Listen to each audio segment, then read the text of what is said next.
الحياة مش حقيقية.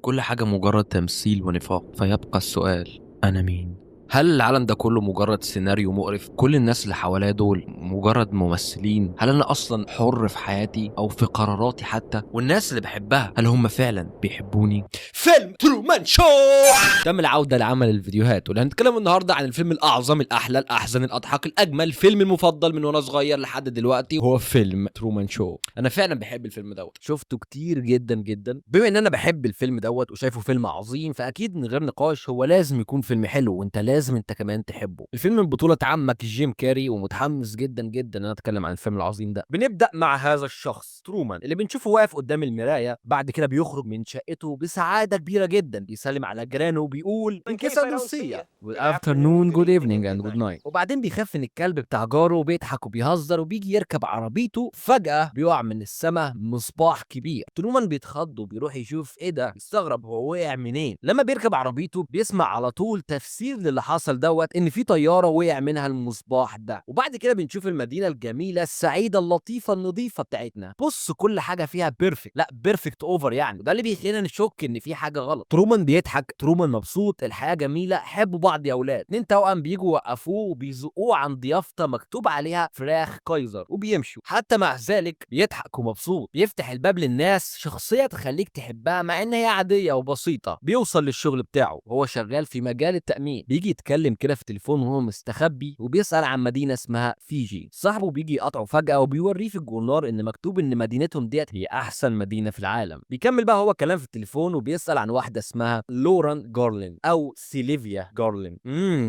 بعد كده بنشوفه بيقطع عيون بنت من مجلة كان مشتريها، وبيجي له واحد تاني بيقول له ان هو لازم يروح لجزيرة جنبهم عشان يخلص في البيعة الجديدة بتاعتهم. ترومان بنشوفه بغرابة شديدة جدا بيحاول ان هو يتهرب من الراجل دوت وما يروحش الجزيرة التانية ديت، بس الراجل بيقول له ان هم هيمشوه لو ما عملش مبيعات كويسة. بيروح عشان يركب المركب، بياخد تذكرة وهو سعيد جدا جدا. بيجي يروح عشان يركب، بيقوم يقف، بيلاقي الشعب كله باصص له، حتى راجل التذاكر ممدد بوزه من الكشك اللي قاعد فيه بيبص له. ترومان بيدخل، وشه بيبين شعوره عامل ازاي، كاتم الدمعه. بيلاقي مركب صغيره غرقانه على الشط، بيترعب وبيهرب. وبنفهم بعد كده ان هو عنده فوبيا من الميه، ومش اي فوبيا، هو حرفيا بيترعب من الميه. خدت بالك كمان ان زوايا التصوير غريبه جدا في الفيلم دوت.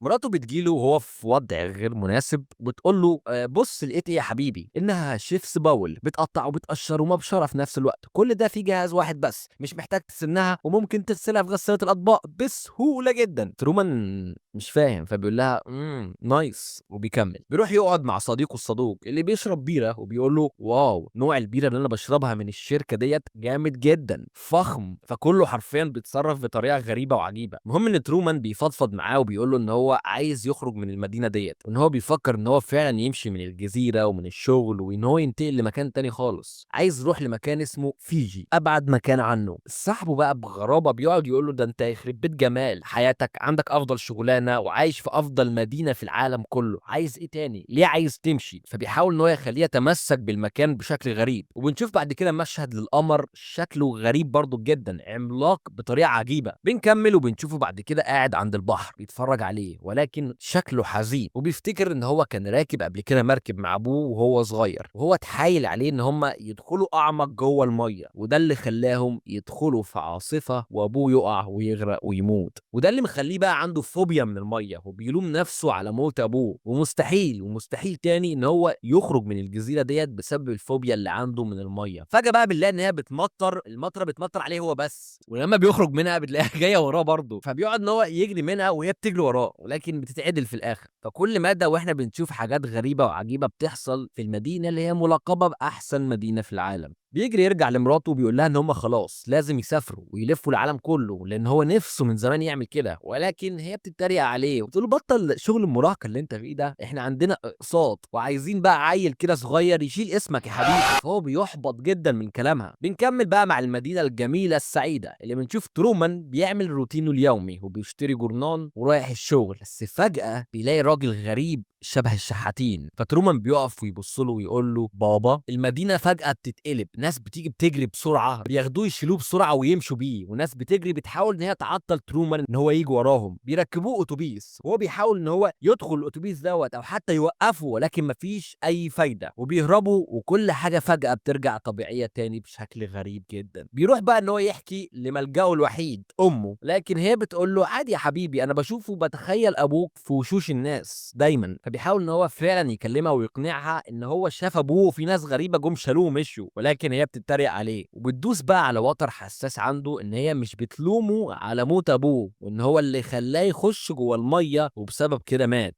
ترومان بيرجع البيت وبيفتح صندوق مخبيه، بيطلع صوره مع ابوه، فمراته بتدخل فبيجي بسرعه يعمل نفسه بيصلح اللي هي جزازه العشب ديت. فهي بتقول له احنا عايزين نرمي قطاعه العشب ديت، وتبص لنا احنا وتقول لنا احنا نجيب قطاعه جديده من احسن ماركه في العالم روتري وتمشي. فهو بيبص لها بغرابه مش فاهم هي بتعمل اعلان دلوقتي لمين.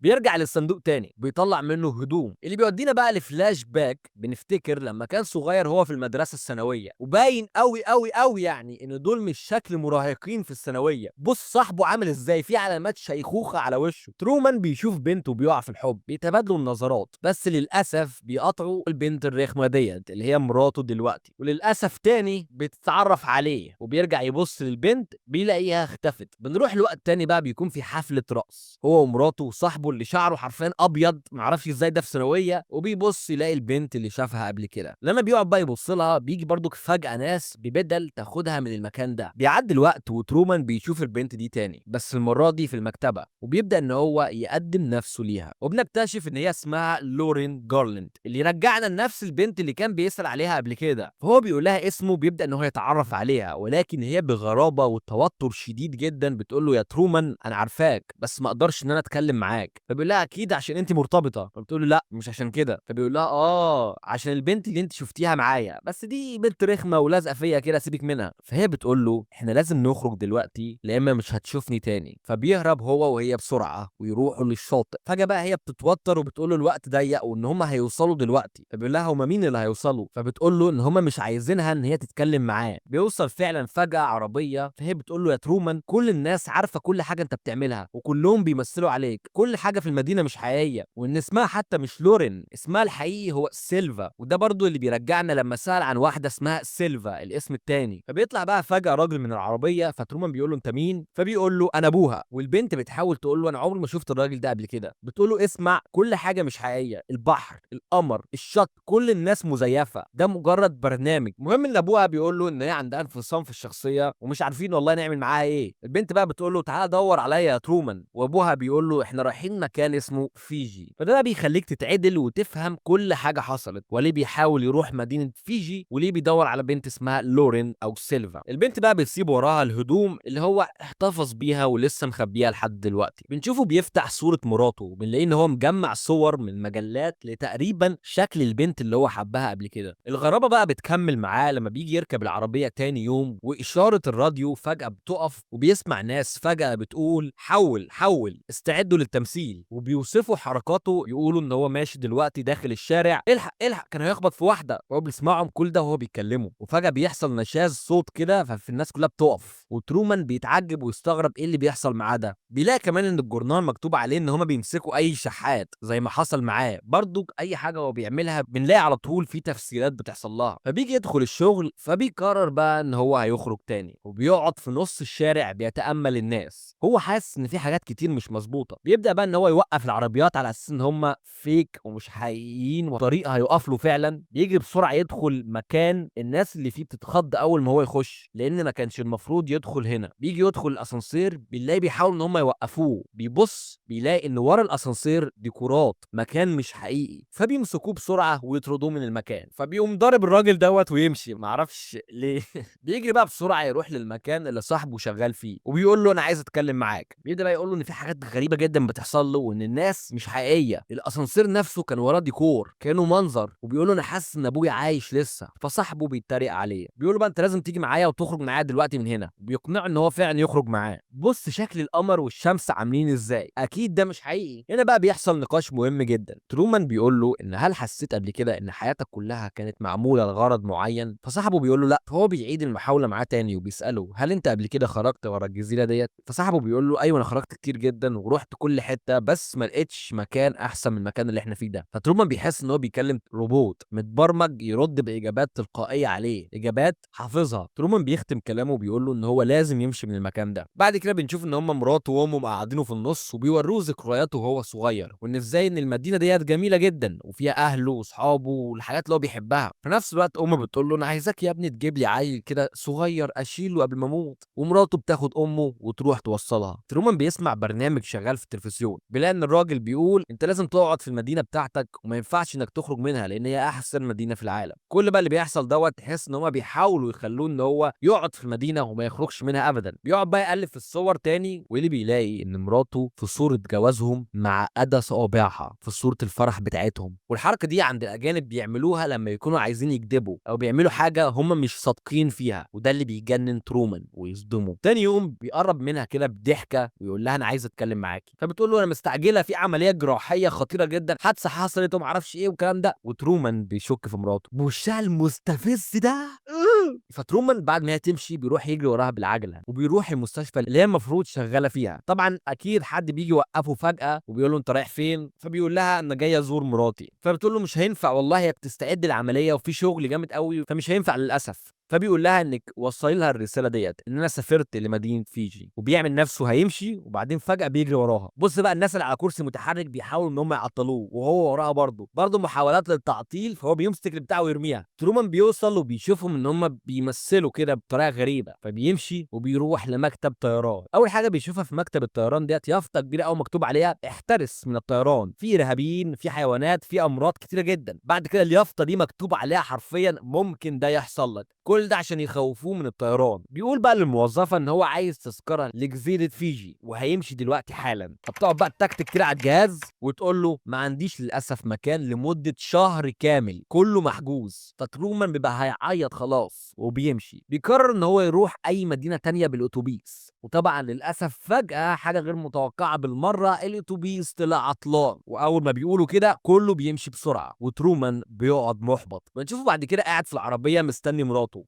بتوصل. بص حتى الراجل عجوز داخل معاهم بيقول لها ادخلي بسرعه. بعد كده بيقول لها بصي على المرايه ديت، انا بتوقع دلوقتي ان هيمشي ورا العربيه واحده ست راكبه عجله، راجل معاه ورد، وعربيه بيتل رفارفها معوجه. فطبعا هي بتقول له ترومان، فبيقول لها بصي ست هتعدي، راجل بورد وعربيه بيتل. ترومان بيتجنن خالص بيقول لها عارفه عرفت ازاي الكلام ده؟ لان هي لوب حلقه مكرره بيلفوا طول اليوم حوالين المكان بنفس الشكل دوت بنفس المشهد. فهي بتقول له انا عزمت اصحابنا على حفله يوم الاحد. فبيقول لها انا مش هبقى موجود يوم الاحد. فبتقول له خلاص يا حبيبي حوش كده كام شهر ونروح بعد كده لمدينه فيجي. بيقفل العربيه وبيقول لها يلا نروح دلوقتي، وبيقعد يلف بالعربيه وبعدين يمشي في طريق، وسبحان الله الطريق فجاه بيقف. هو بيقول لها شفتي سبحان الله. فبتقول له خلاص يلا نرجع يا حبيبي. فبيقول لها فعلا يلا نرجع. وبيلف يقول لها غيرت رأيي تاني ويرجع لنفس الطريق. وسبحان الله الطريق اللي كان مسدود من شويه فجأة اتفتح تاني. بيوصل عند الجسر اللي تحته ميه، وطبعا احنا قلنا ان هو خايف من الميه بسبب الترومبه اللي عنده. فبتقول له حبيبي يلا نرجع. بيقوم ماسك ايديها ويحطها على الطاره ويقول لها سوق انتي، ويدوس بنزين ويعدوا الجسر بنجاح. بيلاقي بقى يافطه مكتوب عليها احذر من حريق في الغابه، ويولعوا قدامه نار بيعدي منه برضك، وبيضحك زي المجنون. تقعد بقى برخامتها تقعد تديله محاضره عن ازاي ان هي تقول لامه ومش عارف ايه، وان هم ما ينفعش يروحوا لمكان تاني والكلام ده كله. وهو مصمم برضك ان هو يخرج من المدينه دي. بس فجاه بيلاقي ان في مفاعل نووي حصل له تسريب، فكل المنطقه دلوقتي مقفوله.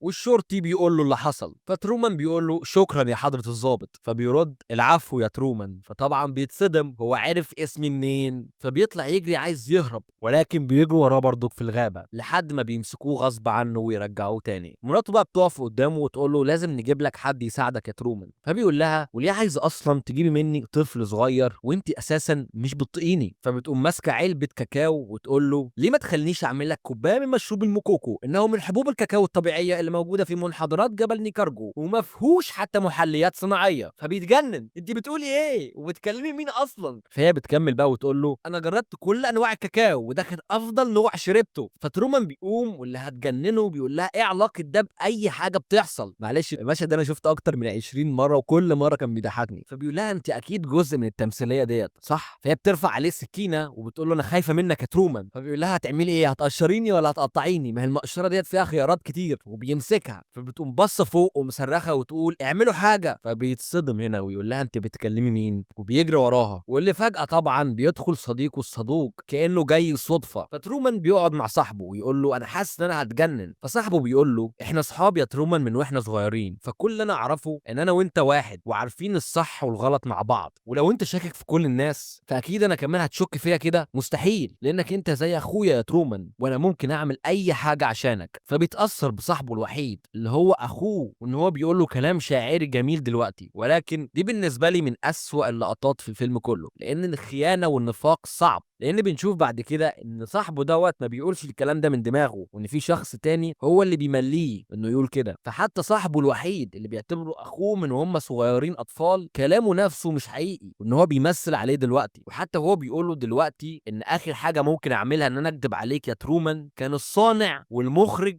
هو اللي بيمليه الكلام وبيقولها قدامه عادي ومن غير حتى ما يتاثر ان هو بيكدب عليه. بعد كده بيقول له انت كان عندك حق في حاجه واحده بس، وبيقوم يوريه ان ابوه طلع عايش. والصانع او المخرج بيخرج المشهد ببراعه وهو بينتقل ما بين الكاميرات، الناس بتتفرج وتتاثر، بيحضن ابوه والمايسترو بيعزف اللقطه ببراعه. تحفه فنيه، ماستر بيس. واللي هنا بقى بنفهم كل حاجه، ترومان مش شخصيه حقيقيه، او بمعنى افضل العالم بتاعه ده كله مش حقيقي. هو جوه برنامج تلفزيوني بيذاع في اكتر من 220 دوله، بيتفرج عليه 1.7 مليار بني ادم. بيتفرجوا على واحد اتولد في مدينه اتصممت بالكامل عشانه، وكل اللي فيها دول ممثلين بيضحكوا عليه. حياة إنسان كامل بيتفرج عليها الناس لايف 24 ساعة بث مباشر من غير أي خصوصية، ما بيقطعش بقاله 30 سنة. فعشان كده شفنا كاميرات بزوايا غريبة جدا في كل حتة بيتفرج عليه العالم كله. المدينة كلها عبارة عن استوديو، وحتى أمه ومراته وأبوه وصاحبه الوحيد كلهم ممثلين بيمثلوا عليه من وهو صغير. حتى الطقس متحكمين فيه. القمر اللي أنا قلت لك شكله غريب هو الاستوديو اللي قاعد فيه المخرج، أو نقدر نقول عليه الصانع بتاع برنامج ترومان. بنشوفه بعد كده بقى بيعملوا مقابلة تلفزيونية مع كريستوف الصانع المخرج، بنفهم منه ان ابو ترومان اخترق البرنامج وطلع قدامه فجأة بدون علمهم، ودي مش اول مرة تحصل، حصلت له كتير وهو صغير وهو كبير برضك. وان اساسا موت ابوه دوت هم عملوه عشان يخلوا ترومان يفضل في الجزيرة ديت ويخاف من المية، فيخاف من ان هو يخرج فيفضل في الجزيرة ديت للابد، لانه من هو صغير كان طفل طموح جدا وعايز ان هو يستكشف العالم، فقرروا ان هم يدمروا طموحه دوت من هو صغير. فبنشوف كلاب بتمنعه ان هو يعدي الجزيرة، ابوه بيمنعه، حتى لما يقول لمدرسته وهو صغير انا عايز ابقى مستكشف لما اكبر، فبتقول له يا حبيبي انت اتاخرت قوي، مفيش حاجه تستكشفها في العالم دلوقتي. بعد كده بيقول لنا المخرج ان هو هيقول لترومان ان ابوه كان عنده فقدان في الذاكره عشان كده كان مختفي كل الفتره ديت. نعرف ان بيجي لهم فلوس من البرنامج ده قد ناتج محلي لبلد كامله، لان الاعلانات زي ما شفنا كتير جدا في البرنامج. ومش كده وبس، حتى الهدوم وكل حاجه في البرنامج اللي بتتعرض في البيوت او في الشوارع هي ميرش، الناس تقدر ان هي تشتريها عادي. فبيسالوا كريستوف سؤال مهم جدا، ليه انت شايف ان هو ما قدرش يفهم حقيقه العالم اللي هو عايش فيه لحد دلوقتي؟ كريستوف هيقول له لان كل واحد فينا بيفهم العالم بالطريقه اللي بتتقدم له او بنتقبلها بالشكل ده، وده من الحاجات اللي بشوفها مهمه جدا في الفيلم. قد ايه تاثير البيئه بيكون عليك، ازاي ممكن البيئه اللي انت عايش فيها او المجتمع بتاعك ياثر عليك ويأثر على ارائك وتفكيرك وكل حاجه. ممكن ان يكون في شركات بتتحكم فينا عادي جدا،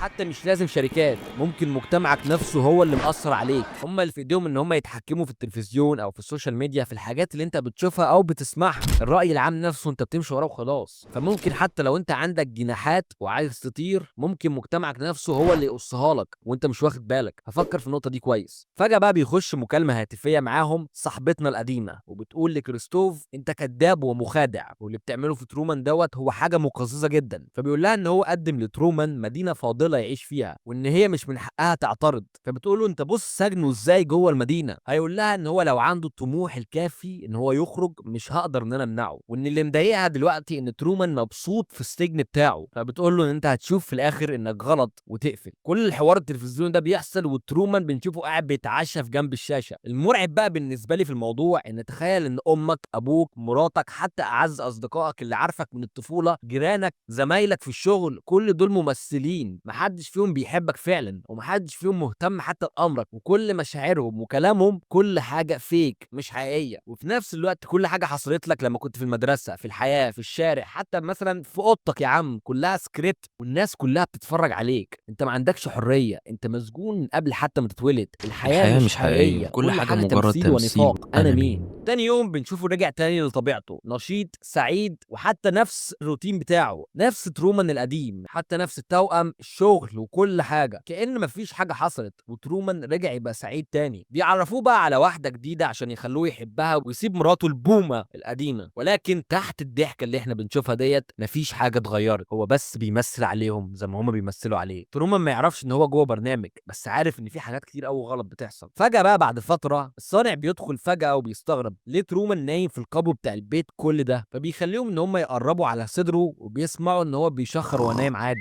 طبيعي. لسه برضو شاكك ان في حاجه غلط، بيخليهم يتصلوا بيه ما بيردش، فبيرجع بقى يعيد اللقطات اللي حصلت وهو ما شافهاش، وبيشوف ايد ترومان متسحبه من تحت ما حدش خد باله منها. بيبعت بقى صاحبه بسرعه يروح له، ولكن بيكتشف ان ترومان حاطط مجرد دميه وصوت شخير متركب، وترومان خدعهم وهرب. بيوقفوا البث لاول مره تحصل من ساعه ما بدأوا من 30 سنه. الناس بتتخض اول مره تحصل، طبعا الدنيا بتتقلب. ترومان راح فين؟ المدينه كلها بتتقفل والناس كلها تنزل تدور عليه. كنا بنتكلم عن النفاق، فبص التوأم اللي كانوا كل يوم بيوقفوه وبيضحكوا له في وشه وبيحبوا فيه دلوقتي بيشتموه. وده اكتر حاجه بتعصبني في الفيلم ده، وهو النفاق والتمثيل اللي حصلوا للراجل ده. كريستوف بيبقى عايز الدنيا تنور بسرعه عشان يلاقوه، فبيقوم مطلع الشمس بالليل. الدنيا مقلوبه طبعا، الاعلام بيقول ان هو مات، والمعلنين بيهددوا ان هم يسحبوا الرعايه بتاعتهم. الصانع بقى والمخرج بيفكر ان المكان الوحيد اللي ما دوروش فيه هو البحر، فبيقول لهم يعرضوا الكاميرات الموجوده في البحر، واللي بيلاقوه فعلا راكب مركب وتغلب على خوفه مقابل حريته، فبيرجعوا البث المباشر تاني وكله بيقعد يتفرج. ترومان القبطان الباحث عن حريته بيبص لصوره البنت الوحيده اللي ما مثلتش عليه وحبها فعلا وهي حبته، في نفس الوقت بنشوفها بتتفرج وبتعيط. الصانع بيقرر ان هم يوقفوه عن طريق الطقس، وبيشغلوا عليه عاصفه كبيره جدا عشان يخاف ويرجع، ولكن ترومان صامت. بيضربوه بالبرق مره والتانيه لحد ما بيقع في الميه، ولكن ترومان ما بيستسلمش وبيحاول وبيتمسك بحريته وبيمسك فعلا في المركب عشان ما يغرقش. الصانع هيتجنن وترومان بيصرخ وبيقول لهم ده افضل حاجه عندكم، محتاجين تقتلوني عشان ارجع تاني، وبيتجنن خالص. الصانع بقى بيجيب اخره وبيفقد اعصابه، بيقول لهم زودوا الرياح لاقصى درجه. ما بيرضوش ان هم يعملوا كده عشان ترومان ما يقعش ويغرق، فبيعملها هو، وبينزل على ترومان موج عملاق بيقلب له المركب، والعالم كله بيتفرج على الراجل بيحاول وبيقاوم عشان ياخد حريته. ترومان بيبقى خلاص هيموت، فالصانع بيوقف العاصفه وبيقف هو لا حول له ولا قوه، وفي نفس الوقت ترومان بياخد حريته غصبا عنه. اما الموت او الحريه بيرفع الشراع، بيكمل في البحر وهو سعيد، بيوصل لاخر الاستوديو واللي بيلاقيها مجرد حيطه. في اللقطه دي بحس ان هو كان يتمنى ان هو يطلع غلط وان حياته ما تكونش مجرد كذبه كبيره، لكن دلوقتي بيصطدم بالواقع، بيحاول يخبط فيها يكسر، عايز يخرج من هنا بس مفيش فايده، فبينزل ويفضل يمشي على طرف البحر لحد ما يوصل لسلالم، بيطلع ويوصل للباب فعلا، بيدوس ويفتح قدامه ويقدر اخيرا ان هو يخرج. ولكن الصانع بيبدا ان هو يكلمه ويقول له ان هو مخرج ومؤلف برنامج بيذيع حياته كلها 24 ساعة قدام مليارات من الناس. فترومان بيقول له طب وانا مين؟ بيقول له انت النجم. فبيسأله هل في اي حاجة من ديت كانت حقيقية؟ فهيقول له انت الحقيقة يا ترومان. بيجي يخرج، فبيقول له ترومان لو خرجت دلوقتي مش هتلاقي حاجة حقيقية اكتر من اللي انا كنت معيشك فيها، هتلاقي نفس الكذب ونفس الخداع موجودة بره برضه، بس في العالم اللي انا عملته لك مفيش حاجة تخوفك، مفيش حاجة غلط. وهيقول له انا عارفك اكتر من نفسك، مش هتمشي عشان انت خايف، ما تقلقش انا معاك، انا شفت حياتك كلها من اول ما اتولدت، مش هتقدر انك تمشي يا ترومان. ترومان ساكت ما بيتكلمش. هيقول له قول حاجه، العالم كله بيتفرج عليك. ترومان هيلف ويقول in case I don't see you good afternoon good evening and good night، ويضحك ويحيي الجمهور وياخد نفس ويخرج في ظل ضحكات البنوته اللي هو كان بيحبها، والناس بتهتف وتحتفل، والصانع في صدمه كبيره ويوقف الارسال. وبنشوف البنوته بتجري عشان تروح بسرعه لترومان. اخر مشهد في الفيلم، الاتنين دول طول الفيلم قاعدين مراقبين ترومان ومتاثرين جدا بكل حاجه، ولكن بعد ما خلص الارسال بيقول له شوف لنا حاجه تانية بقى نتفرج عليها، كأن ما حصلش اي حاجه، والفيلم بيخلص. بالنسبه لي عظمه الفيلم بتبقى فيما بعد النهايه. انت بتشوف قدامك نهايه تبان ان هي سعيده، وترومان فعلا بياخد اخيرا حريته غصبا عن اي حد. ولما المخرج في الاخر بيكلمه وبيبقى عايز ان هو يقدم في الاخر نهايه حتى للبرنامج اللي هو عمله، بيقوم ترومان بدل ما يقعد يصرخ ويقدم خطاب طويل بيقول جملته الشهيره ويمشي. طيب دي نهايه سعيده وجميله جدا، ايه المشكله؟ المشكله بقى فيما بعد النهايه. انت هتقعد كده وتفكر مع نفسك ماذا بعد؟ ازاي الشخص دوت هيقدر ان هو يثق في حد تاني؟ بالنسبه له هيتخيل ان كل الناس لو عملت له اي حاجه فهي بتعملها له ان هي بتمثل عليه، او لان هو شخصيه مشهوره، فازاي هيرجع ان هو يعيش حياه طبيعيه تاني؟ الراجل امه، ابوه، مراته، صديقه الصدوق، كل حد عرفه في حياته كان مجرد كذبه. فدي ناتج عن تصرفات ناس تانية هي حطته في الموقف دوت. كانت فاكره ان هي بتعمل حاجه عمل نبيل، بس في الحقيقه هم دمروا حياه الشخص ده. مش هيقدر يعيش تاني في عالم هو اشهر واحد فيه، كل الناس عارفاه. لو واحد راح يصاحبه جديد، او لو حد عمل له حاجه كويسه، هيبدا ان هو يشك هل هو بيعمل له كده بس عشان هو ترومان، ولا هل هو اصلا في حد مديله سكريبت عشان يعمل كده. فالنهايه عمرها ما كانت سعيده، هي مخيفه ومرعبه انك تفكر ايه اللي هيحصل بعد كده، ولكن العبره ان هو خد برضه حريته غصبا عن اي حد. فلو عجبك الفيديو ما تنساش اللايك والاشتراك والحاجات دي كلها، واعملي فولو على الانستا. وبس كده، سلام.